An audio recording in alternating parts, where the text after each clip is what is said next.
Insistimos en llamarlo Román González Navarrete. Y es porque si ustedes son curiosos y van a buscar a Román por sus proyectos en internet y buscan Román González, no lo van a encontrar.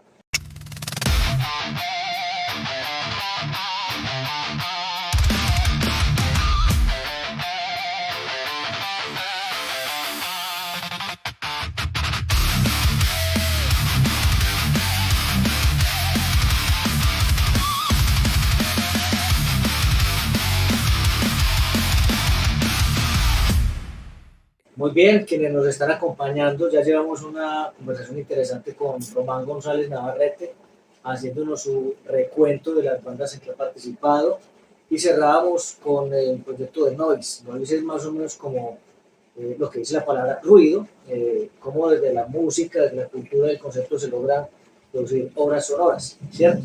Y continuamos aquí entonces, y habíamos hablado en un episodio nuestro de Metal Medios. Recuerden campanita, recuerden like, comentar también. Quienes conozcan a Román, por lo bueno, por lo feo, por lo bonito y por lo malo, pues también participar. Y habíamos hecho un comentario que no es un apodo puesto por nosotros, él mismo se ha autonombrado como el gerente de las causas perdidas. Entonces, esta parte vamos a hablar de esos ejercicios, de esos proyectos de Román González como gerente de las causas perdidas. Pero antes vamos a hacer una aclaración. ¿Por qué insistimos en llamarlo Román González Navarrete? Y es porque si ustedes son curiosos y van a buscar a Román por sus proyectos en internet y buscan Román González, no lo van a encontrar. Van a encontrar a un Román González mexicano, que es apodado el Chocolatito, que es un boxeador. Entonces hay un basquetbolista también famosísimo. Sí. Entonces, Román González Navarrete van a darse cuenta que este señor, el gerente de causas perdidas, ha trabajado en proyectos como cuáles. Pues ve, cuando yo salí de la escuela de negocios, pues como que me di cuenta que la teoría económica y todo eso se ve muy bien en las teorías y en los textos, pero en la realidad Colombia y Medellín no funciona muy bien. Y menos cuando hablamos de industrias creativas. Sí, pero o sea, aquí, qué pesar y todo, aquí las industrias funcionan es al patroneo, pues, o sea, pues las teorías de Fayol o de Elton Mayo, pues son muy bonitas, pues como la economía y un montón de cosas están bien en la teoría. A mí me llamó mucho la atención cómo generar resultados en contracorriente. Y básicamente los proyectos a los que yo me he enfrentado en los últimos años son proyectos que de entrada yo sé que no van a dar resultado positivo. En cuanto de lo monetario. Que de repente en inversión social o en otras cosas sí tengan, digamos, más peso, pero son proyectos pues que siempre van a pérdida todo, o sea, comenzando por los festivales, los discos que se graban y no se venden, un montón de cosas, la transformación de la materia que no llega a nada, pues es cierto, porque cuando uno coge materias primas y las transforma, no necesariamente eso tiene que volverse un producto de consumo, ¿cierto? O sea, yo me metí en un tema como muy filosófico como en ese tema, y la posición mía era, no importa, teniendo claro el panorama de que esto puede ir a mal, veamos qué bueno se puede lograr ahí y que eso no sea un impedimento. No nos hagamos ilusiones, pero metámonos por ahí. Sí. O sea, si la lógica es tener una banda para vivir de ella, no puede que sí, pero no es tan fácil. Si la idea es sacar un disco y recuperar la inversión, no es tanto, porque no hay mucho consumo, ¿sí? Entonces como que yo tengo como esa posición, pues, como en cuanto a lo creativo, ¿sí? Si un escritor escribe buscando reconocimiento, pues entonces el pintor debe pintar, el escritor debe escribir, el músico debe hacer música. Y también en el tema de la música es que yo veo, por ejemplo, muchos amigos míos que son muy buenos músicos, mucho mejores que yo, con unos talentos grandísimos y no hacen nada. Pues tienen los instrumentos colgados de bonito, ¿sí? Difícilmente escriben un riff. O sea, hay como mucha autopresión, porque entonces cualquier cosa que hagan tiene que ser lo mejor, o sea, mediocridades no sirven y se les pasan los años y no hacen nada, ¿cierto? Entonces, veo que mucha gente en el mundo creativo se queda como atascada en el esperar las mejores condiciones siempre para hacer algo. No corren el riesgo. Sí, ¿me entiendes? O sea, no esperemos que toquemos mejor, esperemos que tengamos un mejor estudio de grabación para sonar mejor, esperemos que tengamos un contrato para ponernos las pilas, todo eso. ¿Sí? Y en el mundo creativo, pues nunca va a haber esa certeza. Entonces yo encontré mucho eh, enfrentándome a las teorías económicas de todo lo que yo estudié para tratar de sobrevivir filosóficamente, así no sea monetariamente, pero con la necesidad de crear. O sea, una actitud muy do it yourself, pues, o sea, como que se me despierta ahí el punto, Autogestión. autogestión. Pues, y yo tengo un montón de cosas que me llaman la atención. A mí me interesa reciclar cosas, ¿sí? El reuso, la transformación, alterar, intervenir, son como palabras que yo tengo en el diario vivir, ¿cierto? Mantengo en el ejercicio creativo de estar interviniendo, creando y jugando hasta el punto de ser absurdo, ¿cierto? Hay muchos proyectos que yo sé que la gente se ríe, que oye, este bobo, ¿para qué está haciendo eso? Y yo soy consciente de eso.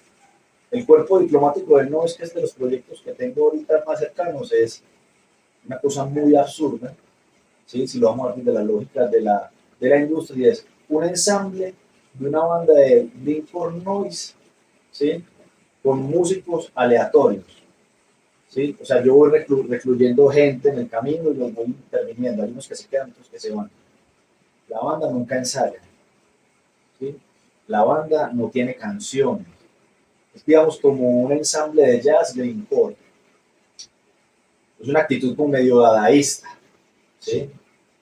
Pero ¿qué tiene? Tiene un trasfondo lúdico, tiene un trasfondo filosófico, que muchas veces los que participan no entienden lo que está pasando. Yo sí me doy cuenta, mucha gente se da cuenta después. Entonces, los discos que estamos grabando son las improvisaciones que hacemos en vivo. Ahí lo que importa es el proceso y no el resultado, Exacto. no entiendo, la experiencia que hay ahí. Pues, o sea, entonces es un tema de que nos reunimos, yo les doy como una pequeña inducción a los músicos, hay como, digamos, como un decálogo de cosas, ¿cierto?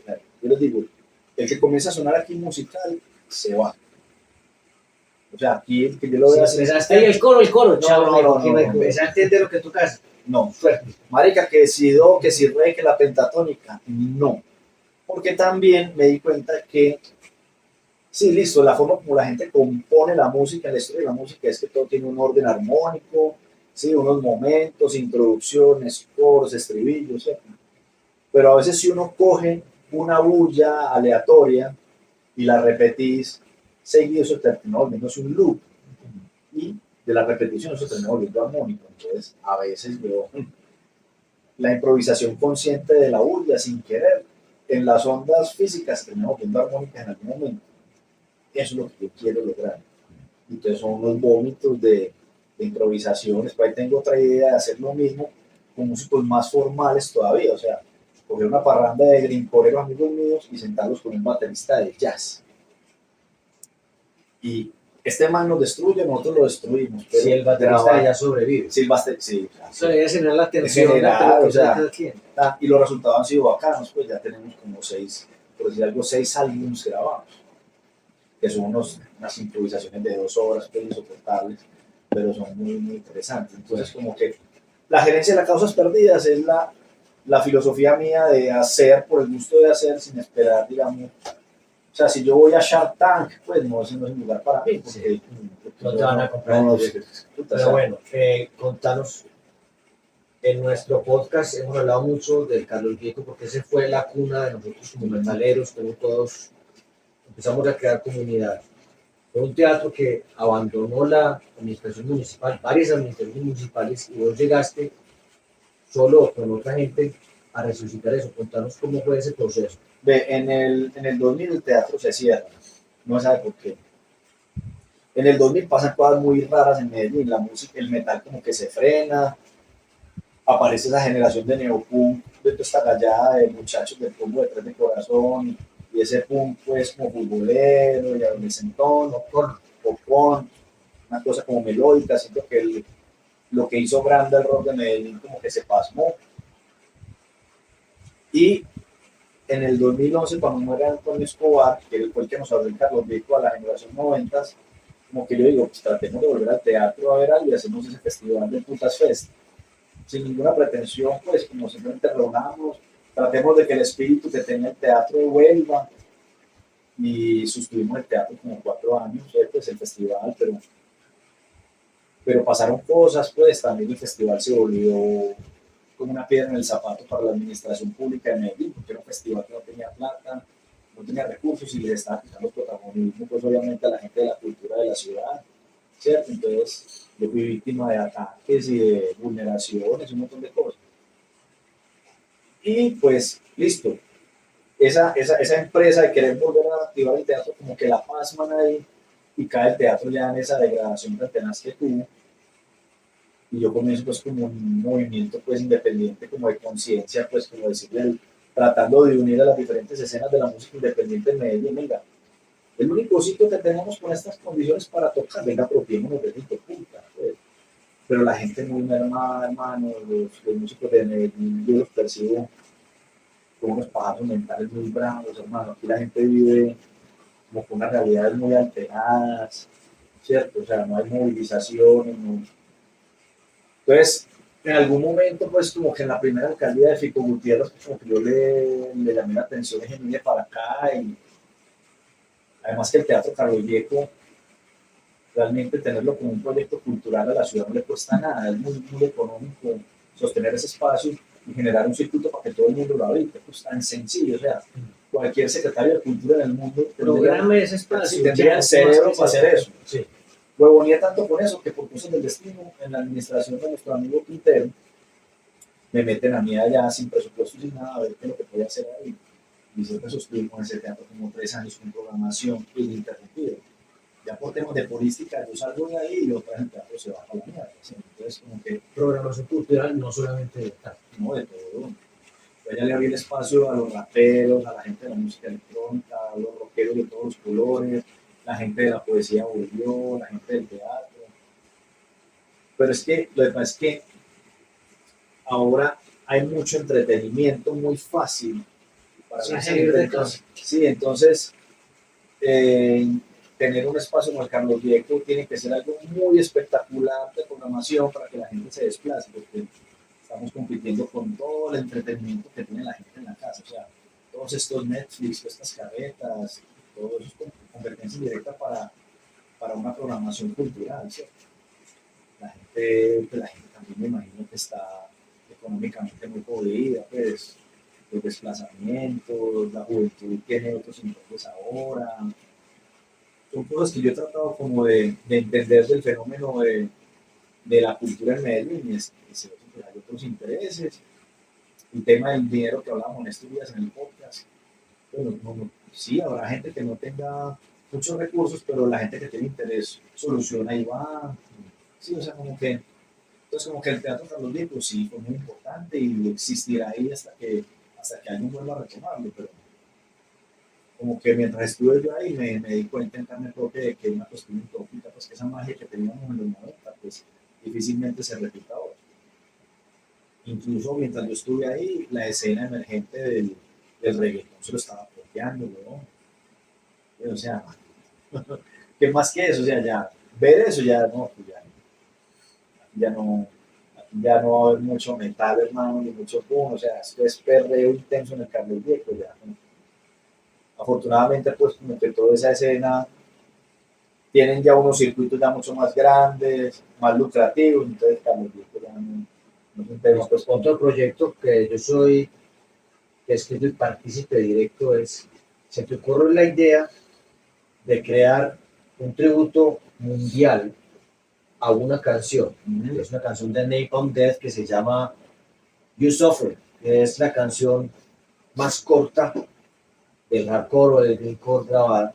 Es una canción de casi un segundo, son 77 décimas de segundo. Entonces, invitaste a la gente a que hiciera covers. Pues, ¿cómo es eso? Llevamos ya como un año haciendo convocatoria y he estado como lenta. Me han llegado como 10 grupos más o menos, me han mandado 10, 12 grupos, me han mandado su. Yo quisiera llenar un CD de 80 minutos con versiones de todo el mundo de You Suffer. Son más o menos 3.560 y pico de canciones que cabrían ahí. Pero, por ejemplo, yo hice una versión extra larga de You Suffer que dura 1 segundo y medio. Entonces, claro, no necesariamente. La convocatoria es libre. Sí. Sí, o sea, me han llegado proyectos de música electrónica o acústicos, ¿sí? Bandas completas. Pues. Inclusive ahorita cuando vino una Beta Medellín el año pasado a tocar, yo estuve hablando un ratito con Barney, el cantante Barney Greenway, y le conté, ven, mira, tengo este, uy, qué bacano, no, en lo que te puedo ayudar, que no sé qué. El man es muy amigo de Tony Portaro de Whiplash, que es muy amigo mío. Y ahorita el 30 de enero se van de gira Napalm, Whiplash y Baruchas. Van a hacer gira europea. Entonces, como que hay buen rollo ahí, entonces le pienso pedir el favor al Mami que me ayude pues, como con el tema de la convocatoria. Sí, porque como que yo he tratado de hacerlo y he escrito a revistas especializadas y me ha llegado gente, bandas de Brasil, que me han mandado, pero qué bueno romper un récord mundial. El asunto es que es un proyecto que es una causa perdida, claro. Y seguramente muchos creen que es charlando. O sea, ¿quién va a hacer un cover de un segundo? ¿Eso para qué? Mucha gente lo hace. Puede haber muchos que no crean que es un proyecto serio. Claro, no, y la idea es sacar un disco, pues, prensado. Mi versión es la versión Doom extendida de esa canción. Sí. Vos sos mi hermano, pero vos no la conoces. El único que la conoce hasta ahora es Román. Pero me antojé. Pero hagamos una cosa. Quienes nos están viendo y escuchando, ¿a dónde pueden enviar su versión en guacharaca o en banjo o lo que sea? ¿La gente cómo puede participar? Pues bueno, yo tengo en mis redes personales la convocatoria todo el tiempo. El tema de las personas que podrían participar en eso es muy raro porque es un nicho que nada más se mueve como en Facebook. Pues no he encontrado como muchos nichos en otras redes sociales como interesadas en eso. Entonces yo tengo todo a través de mi Facebook personal pues ahí, sino que es que esa es otra cosa, que es que yo me termino llenando de proyectos y me toca abrir una red social para cada proyecto, entonces es muy difícil como administrar todo eso. Pero básicamente conmigo personalmente ahí en el Facebook de Román González, y yo por lo general estoy Román González, una barra que no es chocolate. Y yo por lo general hago como retroalimentación de lo que me va llegando en un blog que tengo yo también ahí. Vamos a poner en la descripción los vínculos para que puedan acceder y participar en el proyecto de YouSoftware. Sí, además que no tienen que ser grabaciones profesionales, pues, o sea, no hay que, en el mismo ensayo con el celular graban la versión con sonido de aire y se publica. Y no sé, pues, o sea, que es un proyecto pues como raro. A mí me pasó también por esos días que lancé ese proyecto el año pasado, que me agregó Bill Steer a Facebook. Los que no saben quién es Bill Steer, es uno de los guitarristas de Carcass. Pero entonces listo, entonces yo le mandé la idea, comenzamos a hablar y ¿sabes qué pasó? Resultó que era un Bill Steer fake. Entonces no es uno de los guitarristas de Carcass. Que, consígname $50. Esa historia. Me contactó un tal Max Cavalera una vez y... Entonces, gente que hace pasar por los artistas y te dicen que te venden el merchandising más barato. Y son puros tumbis, pero... ¿Te tumbaron? No, yo me la pillé de una, pero me dio una desilusión, pues, porque yo en principio le hablé del proyecto, ay, mira, estoy con esto, ¿qué pensamos? Que grabaste ese disco, qué chido. Y el man en la cárcel cagado de la risa. Este man me va a tirar ahí $50 con Woody. No, sí, no, ahí está ese. Hay muchos proyectos de causas perdidas, casi todas las cosas que he estado pensando, vos ves ahí. Es un proyecto de la gerencia de causas perdidas, todos esos cassettes y esas producciones. Con la gerencia de las causas perdidas estamos haciendo un proyecto muy bacano, hace muchos años, en los barrios de la nororiental, con toda la generación de Pompajón de Medellín. Hacemos un disco compilado de las bandas que van haciendo cada año. La nororiental. Cada año. Cada año hacemos un. ¿Cuándo empezó? En el 2019. O sea que llevamos para 7 años. No, 7 años no, porque han habido por momentos de interrupción, que la pandemia y tal. Este año sale el tercero. Pero todos los años hacemos actividades, pues tenemos un concierto que se llama el Punk Ratas, que es para recoger útiles, para ayudar a los niños de la zona. Se hace mucho trabajo social ahí como con esa generación. Y queremos hacer una película. Con los mismos. De pronto este año la hacemos. Para musicalizarla con la misma música de nosotros. Hablar de película es una historia, pues para que la gente empiece como a buscar conexiones tipo Rodrigo D, o es un documental. No, película. Ya que mencionaste película, Rodrigo D, antes de que se me olvide. Yo estuve como invitado en el show de Mutuo Elogio, que es el podcast de Román. Y no me percaté, fue saliendo del espacio que me di cuenta que Román tiene colgado en su habitación, aquí atrás, una guitarra. contarnos a nuestros YouTube oyentes, nuestros espectadores, esa guitarra, ¿por qué es especial? Imagínate que esa guitarra que vos viste ahí es una guitarra de la generación de guitarras hechizas de Medellín, cuando la gente tenía que armar sus guitarras para sonar. Había un músico y luthier, Nando, que tocó en una banda que se llamaba Profecía, que fue la primera banda de violín antes de Reencarnación. Y el man también tocó en Sacrilegio. Y esa guitarra que tengo ahí es una guitarra hecha por él, y con esa guitarra se grabó mucho el disco de Rodrigo D. Si uno se mete a YouTube y pone Metaleros Ensayando, que son los ensayos previos de todas las bandas, antes de grabar el disco, todas las bandas salen tocando con esa guitarra. La misma guitarra de todos, sí, no había más tampoco. Nando falleció, pues lo fallecieron hace unos años, y esa guitarra quedó abandonada mucho tiempo en la casa de Luis Emilio. Y un día hablando con él, me dijo, vea, vos que te gusta la checheramenta y todo eso, ahí tengo la guitarra de Nando, y yo traigo. Pues me la trajo, yo se la llevé a Blair, el luthier, para que me la arreglara, la dejó funcional. Entonces ahora quiero hacer un proyecto de gente grabando con esa guitarra, porque esa guitarra suena como la mierda. Tiene un sonido muy particular. Suena como la mierda pues, de esa época, a ver qué pasa. Hemos tenido las discusiones, por ejemplo, con Juancho de Masacre en estos días, que llegábamos al tema, es que ¿cuál es el mejor disco de Masacre? Yo, no, todos los discos son buenos, pero a mí lo que más me gusta ni siquiera son los demos. Son las grabaciones anteriores, ensayos. Y entonces, vos sos capaz de tocar igual, es que no soy capaz de sonar ni de tocar así.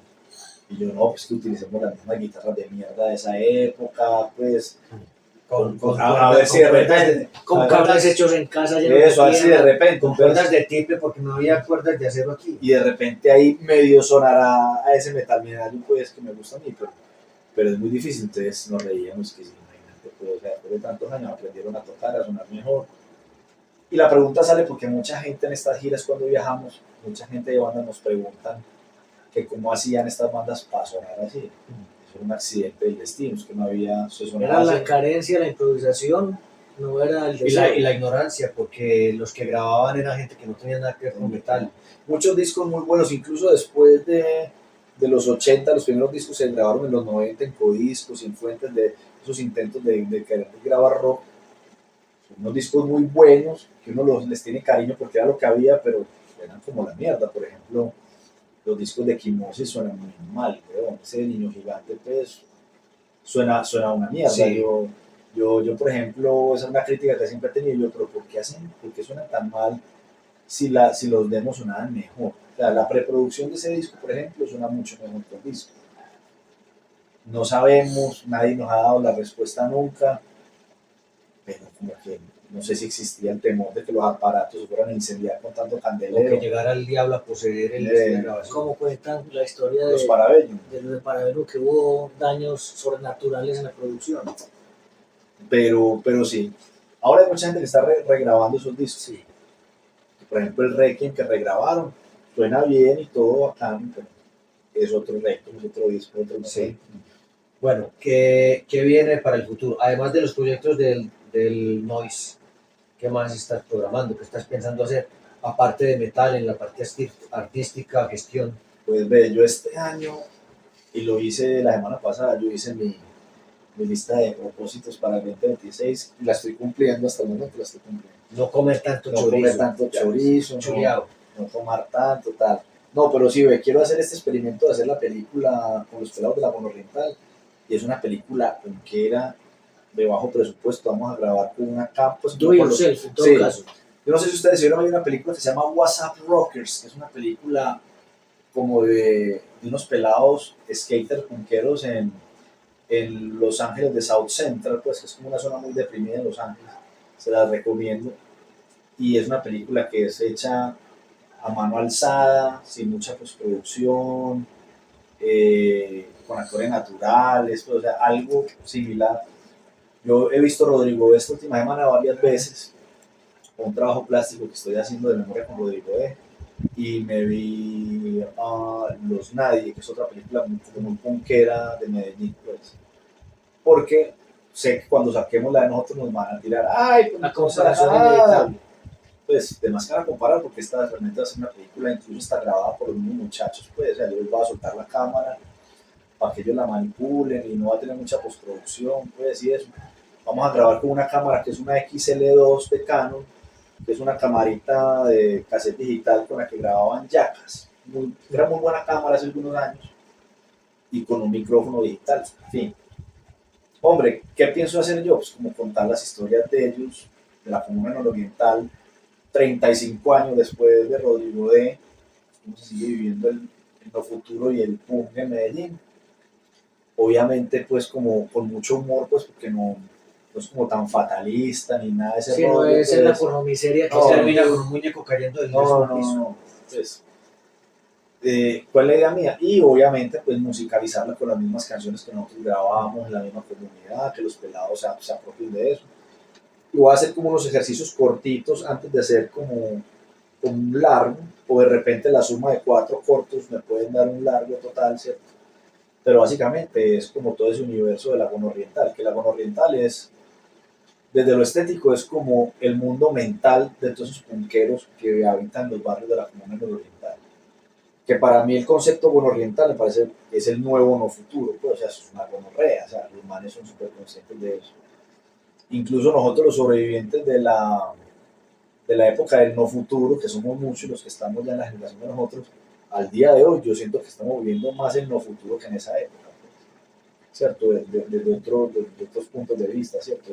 Abandono de muchas cosas, este tema económico, político, un montón de maricadas, también ahí somos víctimas también de ese no futuro, así estemos vivos.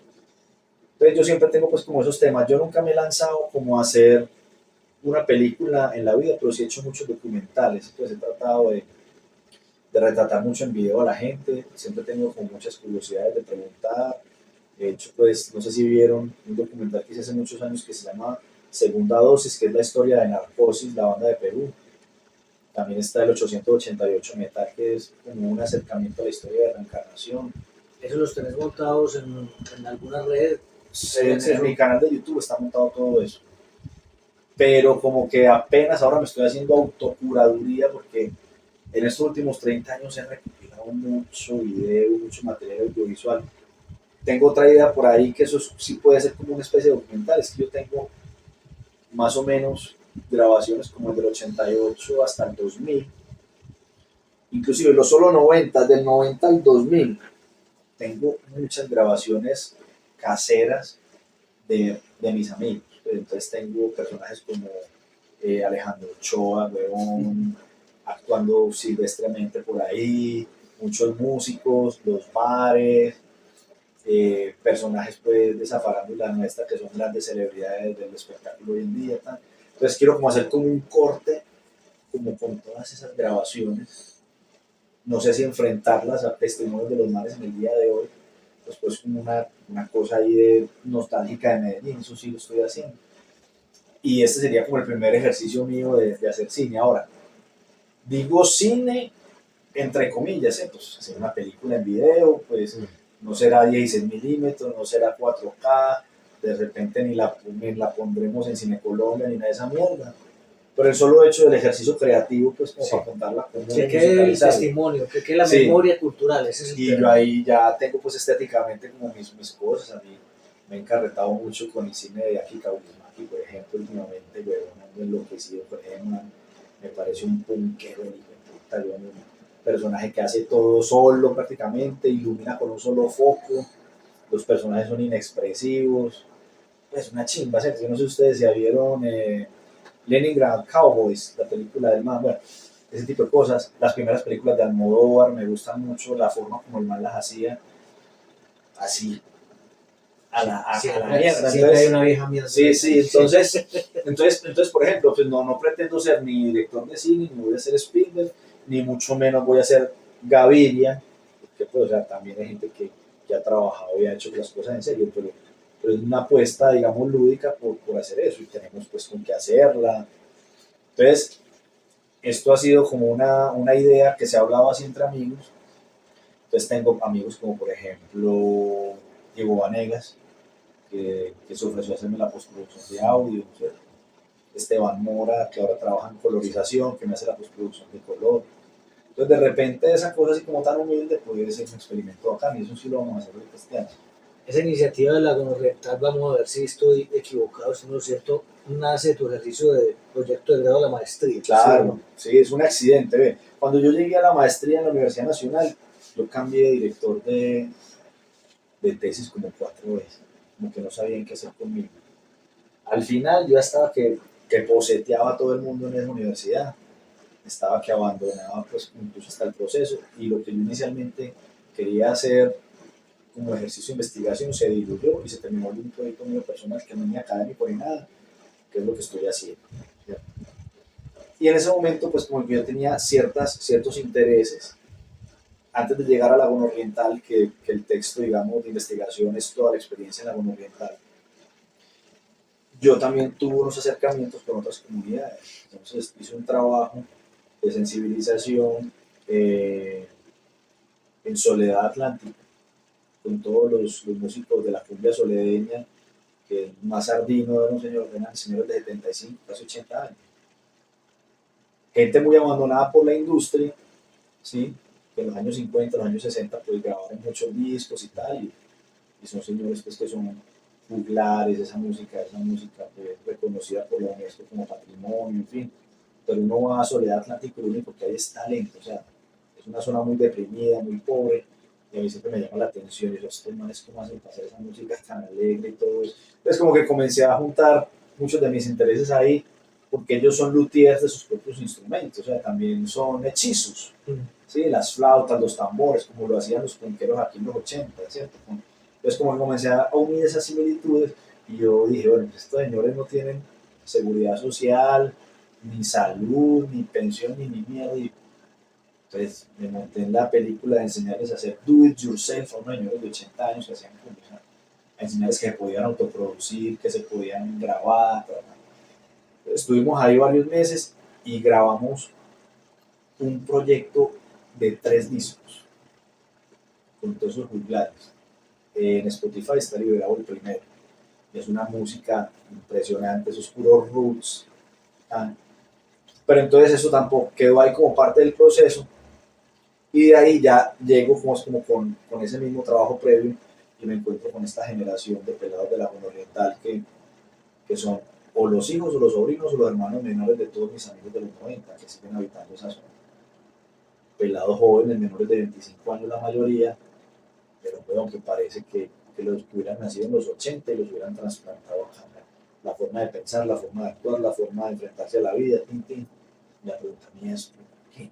Se congeló. O sea, porque, o sea, ¿qué está pasando? Sector. Y haciendo una música muy honesta y llena de furia, y yo, pero si ahora están fácil autoproducirse, ¿por qué no se están grabando? Entonces, como con ese trabajo previo y con la amistad que tengo con todos, pues yo me llevo los equipos y los produzco.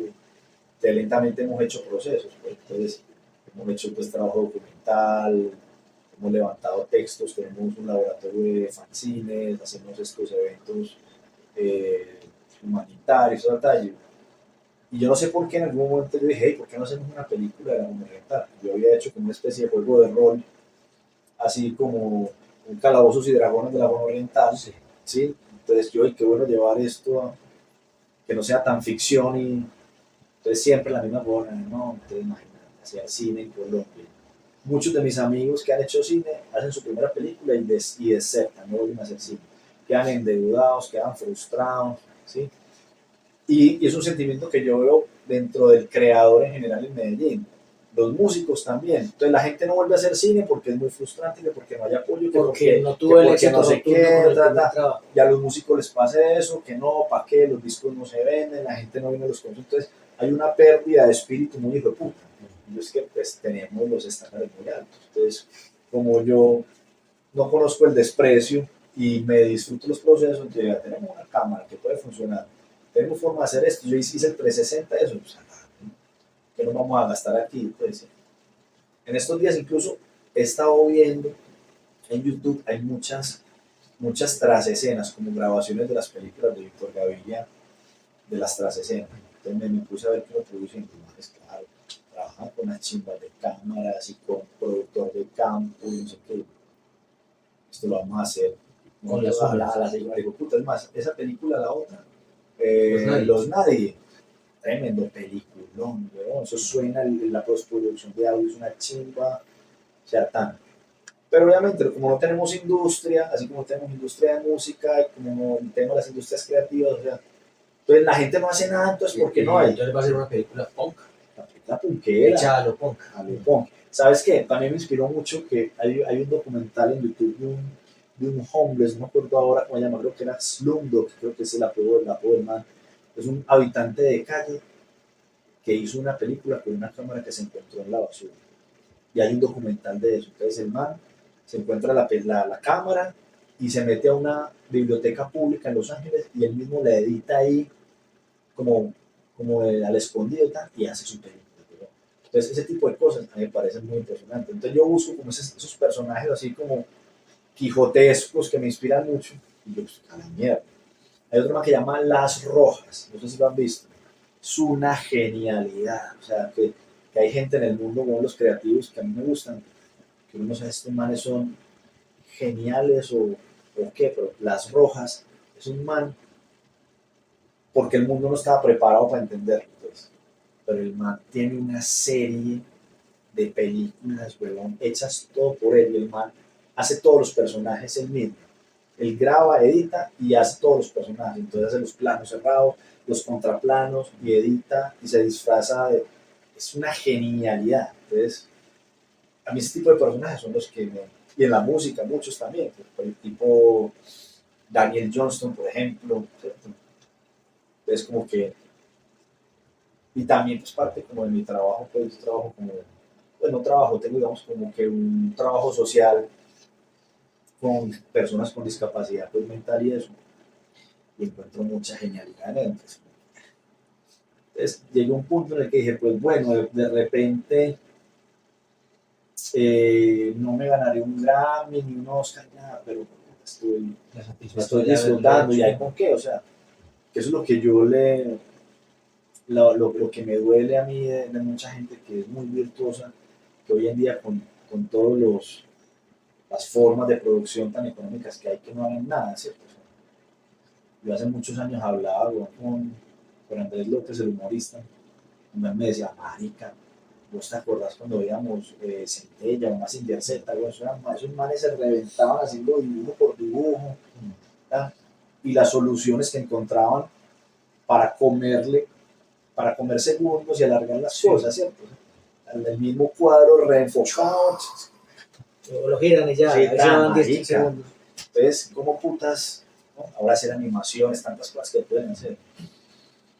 Entonces, en eso sí me siento como muy comprometido, pero o sea, de verdad que yo siento que tengo como mucho atraso de producción creativa, pues, y ahora pues lo estoy combinando, obviamente, puede ser. La vida adulta es una cagada y hay que estar firme, ¿cierto? Hay compromisos, pero yo trasnocho y madrugo y le meto ganas, ¿sí? Ese man Kafka, yo llegaba de trabajar todo el día y trasnochaba escribiendo, pero mira cómo le fue bien, ¿sí? Entonces, el huevón. Sí, entonces la gerencia de las causas perdidas es básicamente la posibilidad que me doy y que invito a la gente de que exista, ¿cierto? Y que disfruten procesos y todo eso. Ahí lo valioso no es lo que piensa la gente que sea rentable un proyecto, sino inspirar a quien no sabe que puede ser inspirado y que tiene un talento que no ha aprovechado, pues. Es como convocar a esas nuevas generaciones a que se atrevan. Yo de pronto que la gente es muy temerosa, muy pusilánime, muy cómoda, esperando que todo les llegue al celular, a que todo les llegue por televisión y no... Es una época muy difícil, es una época muy difícil, o sea, si yo tuviera 18, 19 años, seguro que yo sería un influencer de esos de TikTok hoy en día, pero moralmente, pues, como que no quiero ser parte de eso. Yo quiero llevar la creatividad y las comunicaciones de otra forma, pues, no voy a estar haciendo tutoriales pendejos ni hablando como un idiota, ni no. Y el mundo está volcado allá, ¿cierto? O sea, hay muchas cosas que son inevitables. Pero hay otras formas de comunicar y hay otras formas, pues, como de mi público, pues, pero sí, pero hay una necesidad pues, como creativa de comunicar, de crear. Vamos a ver qué pasa, ahí los estaré contando. Entonces, los invitamos a que miren en la descripción de este video algunos links que vamos a poner para el canal de El Show del Mutuo Elogio. De pronto Caos en el Sótano también, si ya está reestructurado. Estamos reestructurando, sí. También para que participen en el tributo mundial de You Suffer y de pronto otras cosas que, como decimos, nos intentemos. No, yo voy inventando todos los días cosas. A mí los proyectos colectivos me gustan.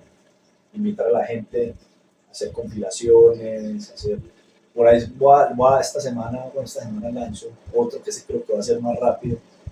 Y cosa extraña con todo este proyecto de Noise y todo eso, me he conectado con muchos artistas que no necesariamente no son músicos, sino que gente que hace como obras plásticas con sonido, ¿cierto?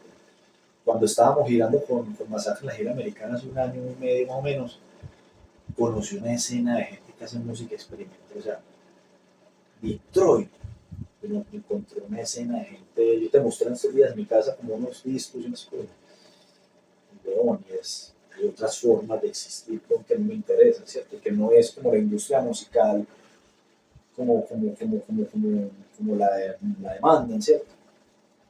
Entonces estoy conectado con eso y vamos a hacer un proyecto de intervenir canciones de otros. Entonces tenemos un repositorio de varios artistas de un colectivo que se armó ahí sin querer y cada quien va a coger pedazos de las canciones de todos y van a hacer reintervenciones, cortar, pegar, duplicar, reproducir. Si yo tengo una canción te la entrego, las desbaratadas y la volvés así tan. Y tiene un manifiesto, o sea, no se busca ni la belleza, ni la armonía, ni nada, o sea, ahí sí son muy estrictos. El que se ponga muy musical y muy teórico, sale. Entonces también como que eso es, Estamos pendientes. ese tipo de cosas conectan. Y genio. Entonces, hasta aquí llega esta emisión súper especial con Román González Navarrete. Los vamos a invitar a que nos sigan viendo en la segunda temporada de Metal Medios. Y ya, pues eso es todo. Román González. Nos vemos en Canadá. Y por yo allá así. estamos. Muchas gracias, hermano. Nos vemos en la América. Claro. Suerte pues y gracias. Hasta luego. Suscríbete, comenta tu opinión y activa las notificaciones para seguir conectado con cada nuevo episodio.